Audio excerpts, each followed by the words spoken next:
মরতে হয় যাও জান্নাত জাহান্নামের মাঝখানে একটা জায়গা আছে, জায়গাটার নাম হলো আরাফ। এই আরাফের মধ্যখানে যে দাঁড়া, ওখানে যে মালাকুল মউত কাঁপতে থাকবে। মালাকুল মউত বলবে, আল্লাহ সৃষ্টির শুরুতে যদি জানতাম সবাইকে মৃত্যুদান করার পরে রূহ কবজ করার পরে আমাকেও মরতে হবে, তাহলে এই কঠিন দায়িত্বের ব্যাপারে আপনার কাছে ক্ষমা চাইতাম। আজকে আমারও যে ভাগ্য বরণ করে নিতে হবে সৃষ্টির শুরুতে, আমি এটা কল্পনাই করতে পারি নাই। আল্লাহ বলবেন, নো টক মুত ইয়া মালাকুল মউত, মরে যা, মরে যাও। বলার সাথে সাথে মালাকুল মউত এক বিকট চিৎকার হাঁকিয়ে মরে যাবে। মালাকুল মউতের চিৎকারটা সেদিন এত ভয়ঙ্কর হবে, বিষ্ণু ইসলাম বলেন, ওই চিৎকারের আওয়াজ যদি পৃথিবীর মানুষেরা কান দিয়ে শুনতে পেত, তাহলে কিয়ামত সংগঠিত হওয়ার জন্য আলাদা করে ইসরাফিলের সিংহার প্রয়োজন হতো না।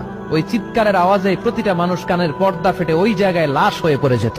এবার ডানে বায়ে সামনে পেছনে উপরে নিচে কেউ নাই, একজন ছাড়া। জোরে বলতে হবে, তিনি কে?